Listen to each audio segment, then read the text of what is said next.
Paz do Senhor para a igreja. Amém. Graças a Deus que nos dá vitória por nosso Senhor e Salvador Jesus Cristo. Abra as vossas Bíblias no livro do profeta Isaías, capítulo de número 37, versículo 14. Vamos estar lendo até o versículo de número 20.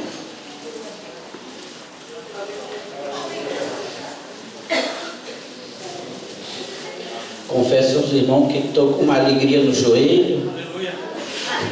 Aleluia! Os joelhos estão alegres, batendo, né? Meu Deus, faz 40 anos que Jesus me salvou, me tirando do centro espírita, que a gente está envolvido com a palavra e com o púlpito, mas nunca me acostumo. Sempre é um pouco, né? Vamos estar lendo, irmãos, a santa e bendita e inerrante palavra de Deus, amém? Capítulo de número 37 e o versículo de número 14. Tendo Ezequias recebido a carta das mãos dos mensageiros, leu-a. Então subiu à casa do Senhor, estendeu-a perante o Senhor, e orou ao Senhor, dizendo: Senhor dos exércitos, Deus de Israel, que estás entronizado acima dos querubins, tu somente és o Deus de todos os reinos da terra. Tu fizeste os céus e a terra. Inclina, ó Senhor, os ouvidos e ouve. Abre, Senhor, os olhos e vê. Ouve todas as palavras de Senaqueribe, as quais ele enviou para afrontar o Deus vivo. Verdade é, Senhor, que os reis da terra da Síria assolaram todos os países e suas terras e lançaram no fogo os deuses deles, porque deuses não eram, senão obra de mãos de homens, madeira, pedra, por isso os destruíram. Agora, pois, ó Senhor, nosso Deus, livra-nos das suas mãos, para que todos os reinos da terra saibam que só tu és o Senhor. Amém? Toma assento, meus irmãos. Eu gravo aqui saudação do nosso pastor Ivaldo Teodoro, pastor do campo de São José dos Piais, também do meu pastor local, pastor Moisés, do Espírito Santo.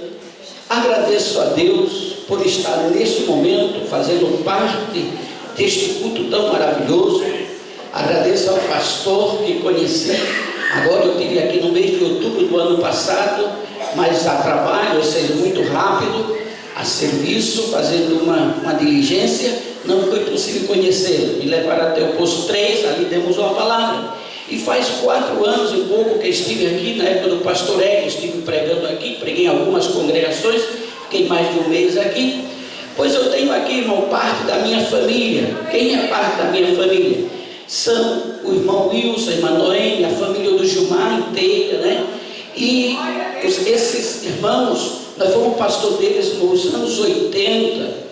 E desde esse tempo nós enfrentamos muito desafio junto e aprendemos a viver de uma forma que o Senhor realmente tem nos feito amar um ao outro de uma forma tremenda. Agora eu olhei ali e vi a Lóia também, que é do nosso tempo ali, naquela congregação. E essa semana passada o Gilmar me ligou e disse: Pastor Francisco, vamos para Içara.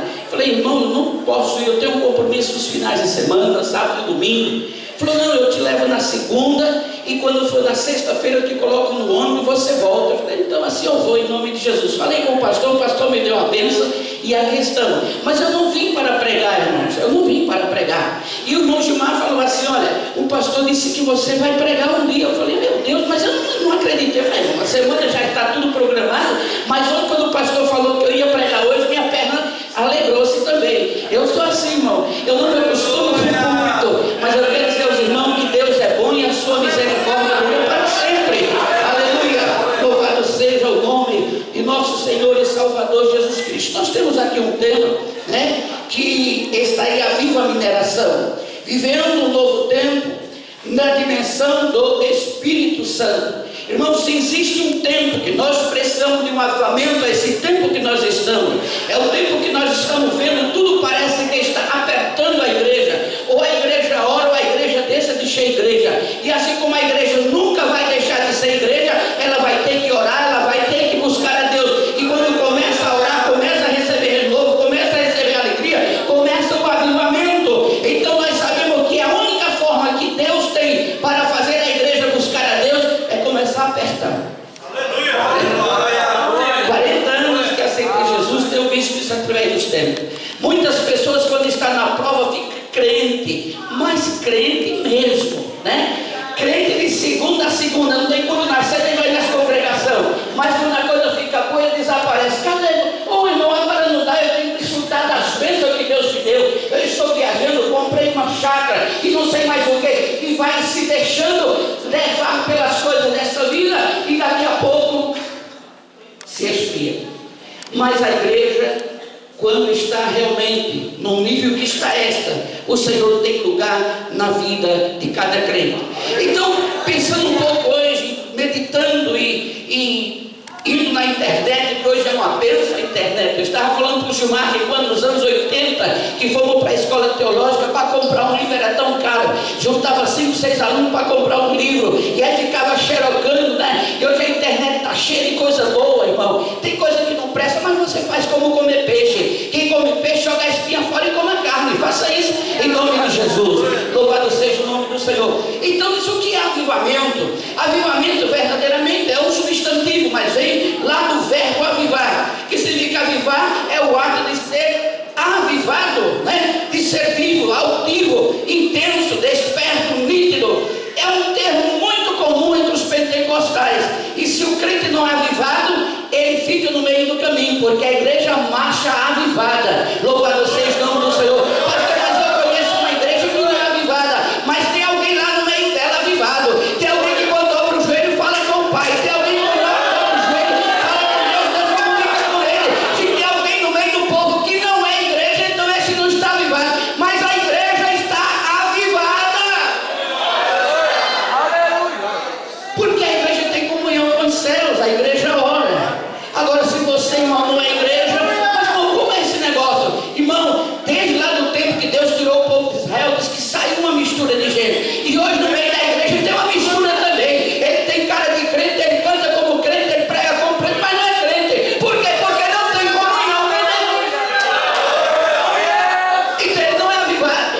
Porque o avivamento não começa de fora para dentro, o avivamento é de dentro para fora. Louvado seja o nome do Senhor. E hoje pela manhã, eu tive uma manhã gloriosa. Encontramos com o pastor Gilmar, veio aqui conversar com ele. Eu falei, eu vou junto. Irmão, nós começamos a ouvir testemunhos, esquecemos até na hora. Eu falei, meu Deus do céu, já valeu a pena para mim a minha vida e Sara. Louvado seja o nome do Senhor. Quando a gente pensa que a luta é grande, você ouve alguém que tem mais fé do que a gente. E eu falei, Jesus, tem misericórdia. Eu não sou crente, Senhor. Tem misericórdia de mim. Porque às vezes a gente, por estar passando por um momento difícil, pelo vale, como é o meu caso, nesses anos, de uns 3 anos para cá, irmão, eu sei que tem gente que passou mais do que eu. Então hoje eu estou voltando aqui dizendo, Senhor, eu quero prosseguir mais um pouquinho.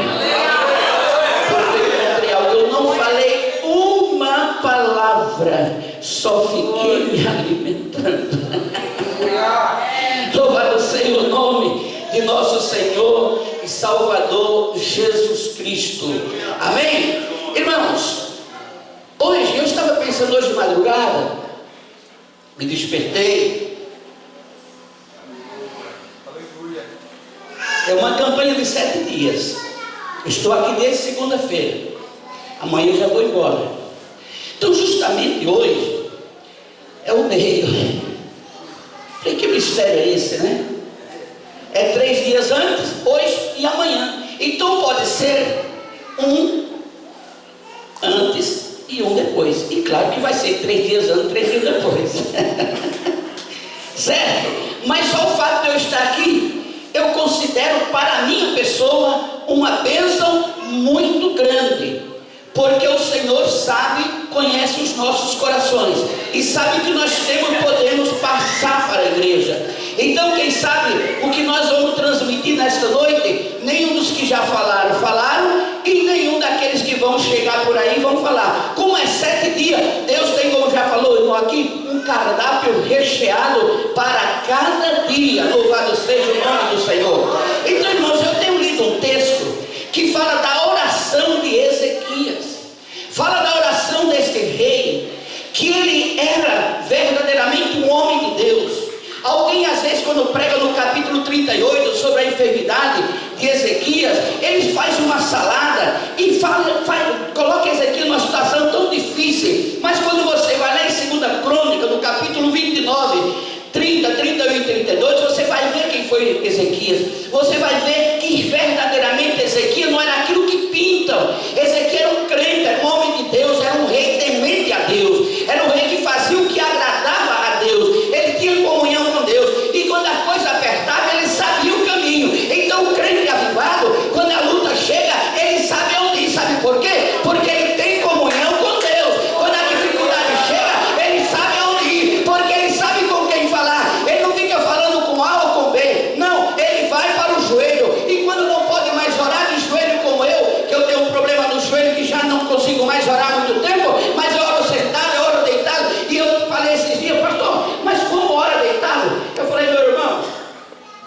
como será que estava Jonas no frente? Estava ali. Será que ele estava deitado, sentado? Como é que ele estava? O importante é orar. Se você não consegue mais orar de joelho, ore sentado, ore deitado, ore caminhando, ore trabalhando, ore mais, ore, porque no momento da oração é o momento da comunhão com Deus. Então, quando o crente ora, o crente tem vitória. Sabe por quê? Porque servimos a um Deus vivo, a um Deus que ouve. Veja o texto que diz aqui, que nós temos lido nesta noite, no versículo de número 15. E orou ao Senhor. Quem? Ezequias. E orou ao Senhor. Veja o que diz. E orou ao Senhor, dizendo: ó Senhor dos exércitos, Deus de Israel, que estás entronizado acima dos querubins, tu somente és o Deus de todos os reinos da terra. Tu fizeste os céus e a terra.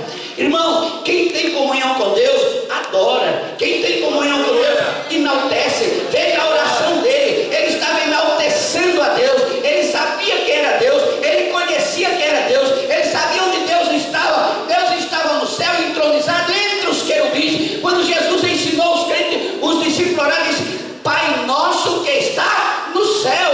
Então nós sabemos que Deus está no céu. E é do céu que vem o teu socorro. É do céu que vem o teu socorro. É do céu que vem o teu socorro. É do céu, meu irmão. É do céu, igreja. É de lá que vem. E Ezequias ora e engrandece a Deus. E veja a sequência que diz aqui. Veja o versículo de número 17. Inclina, ó Senhor, os ouvidos e ouve. Aleluia.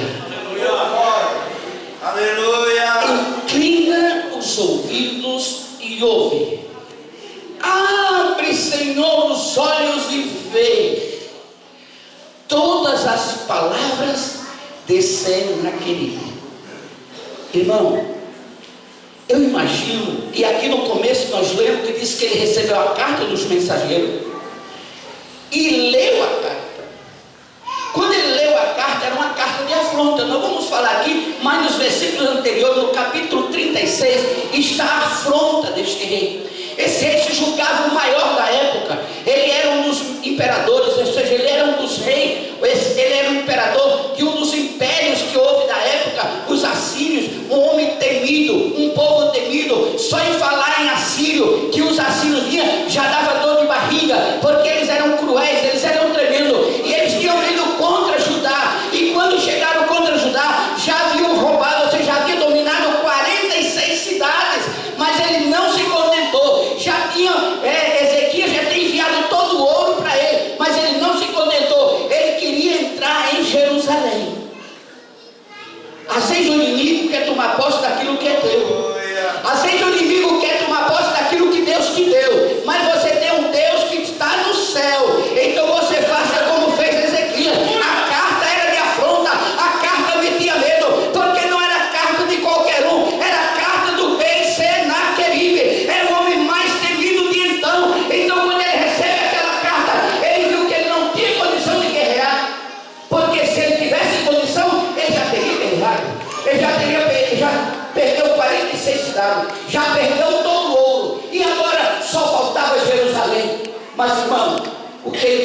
pegou aquela carta, ele leu aquela carta, ele se sentiu afrontado por aquela carta, sobe para o templo e pega aquela carta e diz que ele disse: está aí, Senhor. Eu imagino que ele pegou aquela carta, colocou sobre a mesa e disse: está aí, Senhor. Aleluia.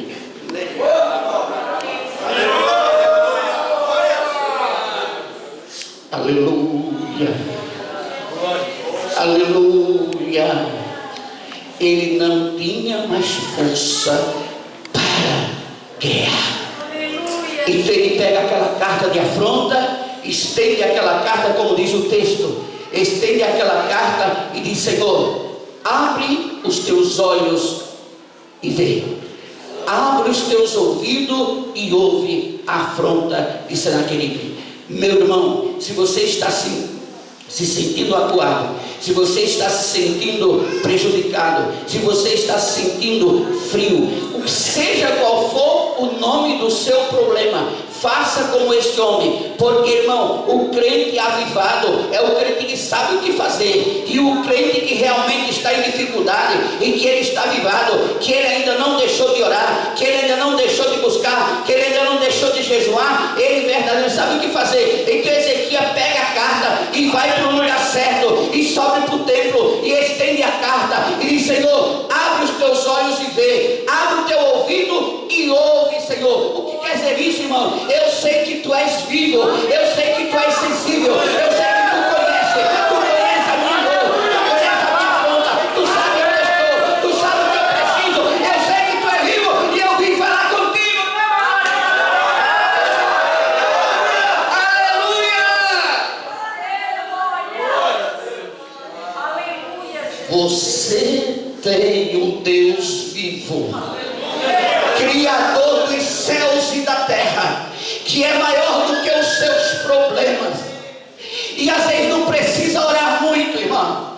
Não precisa orar muito. Quem tem comunhão com Deus não dá rodeio, não faz rodeio, faz com Ele. Abre a carta e diz: está aí, Senhor. Eu já li, agora lê o Senhor. Eu já ouvi, agora ouve o Senhor. Fala com Ele, louvado seja o nome do Senhor. Eu me lembro agora, eu pastoreava lá em Minas, e a sede era em Santos. E eu saí de uma reunião um dia, umas 3 da tarde, saindo de Santos, eu tinha um Corcel 2, e quando nós estávamos subindo a serra, no segundo túnel, o carro fez um barulho muito forte, e morreu. Nós dentro do túnel, eu estava com um presbítero, que entendia de mecânica, e ele desceu do carro, e disse: pastor, funciona. Eu falei: não vou nem dar a chave. Não, pastor, funciona o carro. E eu dei na chave, e o carro funcionou, mas funcionava assim, e ele veio para cá e disse: desliga meu carro. Aleluia. E ele disse: fundiu o motor, só está funcionando 2 cilindros, o Corcel 2 era 4 cilindros, só está funcionando 2 cilindros, não tem mais como sair daqui. Eu falei: meu irmão, eu não posso ficar aqui. Se a gente chamar dessa, vai levar lá para baixo, para um posto, lugar mais próximo. Mas o que eu vou fazer? Eu não tenho dinheiro, não tenho o que fazer. Nós temos que orar, nós temos que falar com Deus agora. Aleluia, louvado seja o nome do Senhor. Ele entrou no carro, eu fiz como, será que eu seja como Ezequias? Eu falei: Deus, eu não estou aqui passeando. Deus, eu vim aqui a serviço do ministério. Deus, nós estamos neste lugar às 3 horas da tarde, tomamos um café, mas de almoçamos, e o carro agora acontece isso, mas eu prego a tua palavra, eu prego a verdade, eu prego a fé, e agora eu quero viver esse negócio, Senhor. E falei para ele: vamos embora. Mas não dá para dar. Liguei o carro e saímos, subimos a serra, ia para o acostamento, ia e vai e cruza São Paulo e sobe. Era 3 horas da tarde, eu cheguei 4:30 da manhã lá na minha garagem. Quando eu apaguei o carro, ele não pegou mais, mas eu cheguei lá. Por quê? Porque eu falei com Deus do céu. Eu falei com o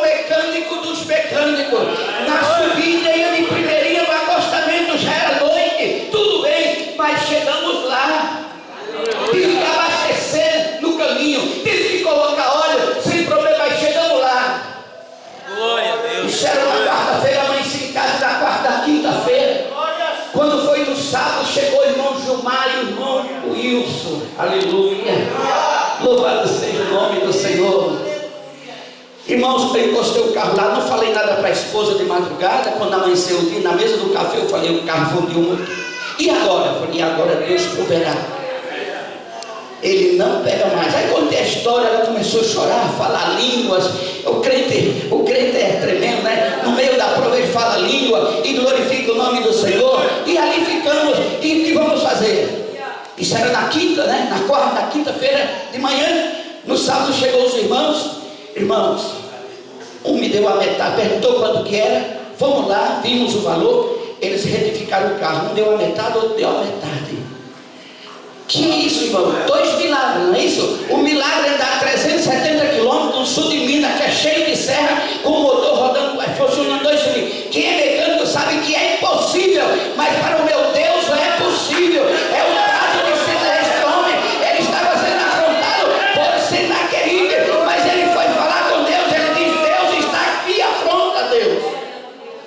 Aleluia. Aleluia. E para encurtar a história, irmão, chega Isaías e fala para ele: não se preocupa, Deus já falou comigo, e falou comigo que ele vai colocar um anzol no nariz dele e vai levar ele para a terra dele. Mas, irmão, por que colocar o anzol no nariz? Porque o nariz, irmão, é um lugar muito sensível, e com gente grande Deus trata assim. Não vai fazer muita coisa, coloca no nariz e leva. Louvado seja o nome do Senhor. Quem já viu um animal pastando amarrado com argola no nariz? Eu me lembro lá no Ceará, que um lugar chamado Vazante, que os boi de carro pastavam no meio da roça com uma argola no nariz, e ele não ia depois quando a gente parava, porque é sensível. Então disse Isaías: Deus vai levar Senaqueribe daqui com uma argola no nariz. Mas para não bastar, diz que naquela noite o anjo do Senhor matou a 185 mil soldados. E não sabe por quê? Porque ele chegou e mostrou o seu problema para quem devia. Amém? Mostre o seu problema para quem deve mostrar. Fale com quem deve.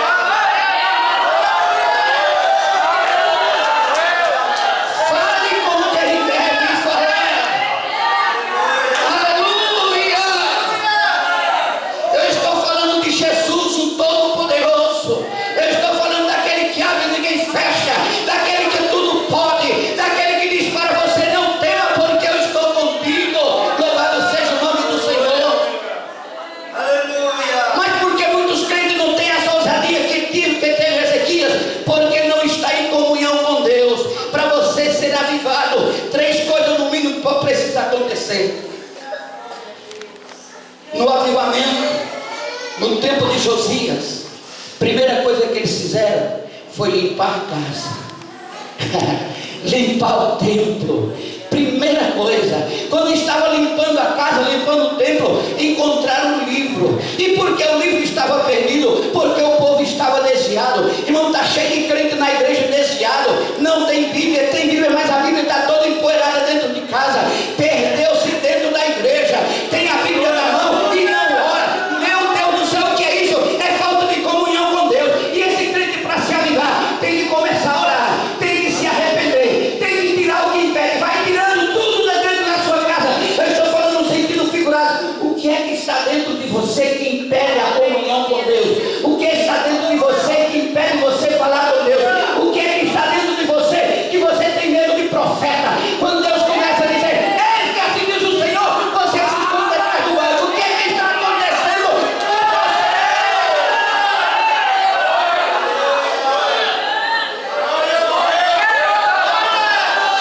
Você está buscando um avivamento, mas precisa tirar a bagagem.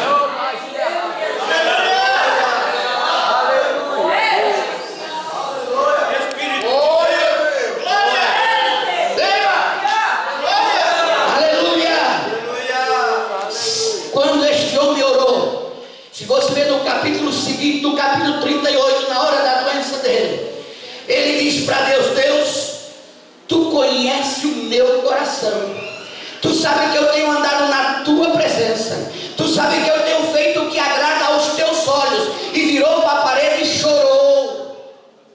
O que ele estava fazendo? O mesmo que ele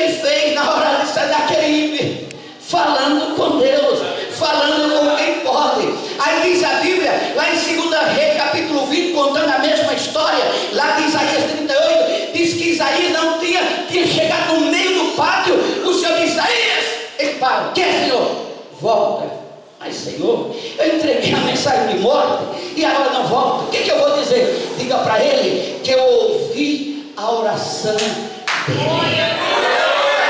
Eu ouvi a oração dele. Por que Deus ouve? Porque ele é vivo. Por que Deus ouve? Porque ele é sensível. Por que Deus ouve? Porque ele sabe que você não pode. Então ele pega a sua carta e diz: agora é meu essa luta. Essa peleja não é mais tua. Essa peleja é minha. Essa peleja é minha. Mas você precisa ter comunhão com Deus.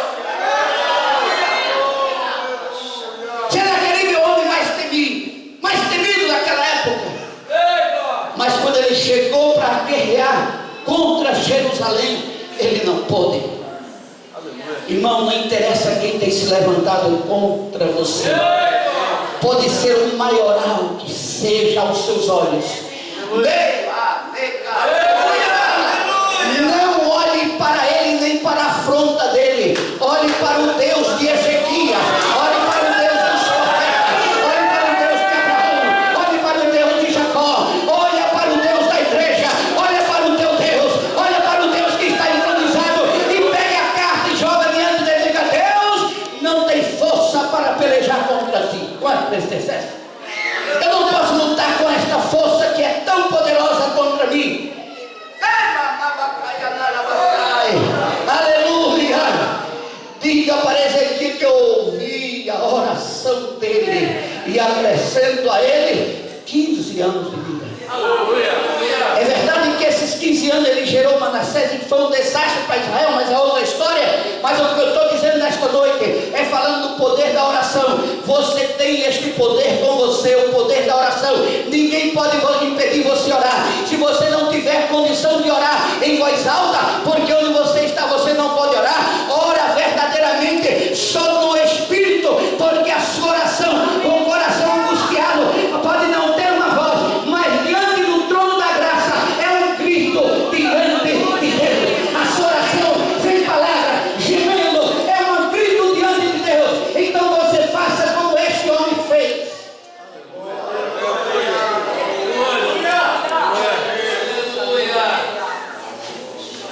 Tirar o que tem impede a comunhão. A coragem de orar. Tem crente que não ora, repito. Tem medo de profeta. Tem medo de culto alegre. Por quê? Porque não tem comunhão com Deus. Segunda coisa que precisa para ter a comunhão com Deus e para que o avivamento venha e para que a sua oração seja ouvida, é fazer o que fez, que está escrito em 2 Crônica, no capítulo 7, a partir do versículo 11. O Senhor disse: olha, ainda que eu envie a praga, a peste, fome, não chova, mas se o povo que se chama pelo meu nome se humilhar e orar e se converter dos seus maus caminhos, então eu ouvirei do céu e sararei a sua terra. Então se humilhe na presença de Deus, se converta dos seus maus caminhos, e o avivamento vai começar dentro de você a partir de hoje. Se você tomar esta posição, vai tirar o que impede, vai chegar diante de Deus humildemente e vai falar com Deus, e Deus está falando: eu sararei a vossa terra, eu enviarei a bênção. Então marca esta mensagem no dia de hoje. Está buscando avivamento? Sim, servimos ao Deus de avivamento. A igreja está avivada. Irmãos, eu estive pastoreando desde o ano de 82 até novembro de 2014 ali no Paraguai. Já saí para o campo missionário, quase 6 anos no Paraguai, 5 anos na Espanha, nos Estados Unidos. E estive por Portugal quando estava na Espanha pregando por ali, na Argentina.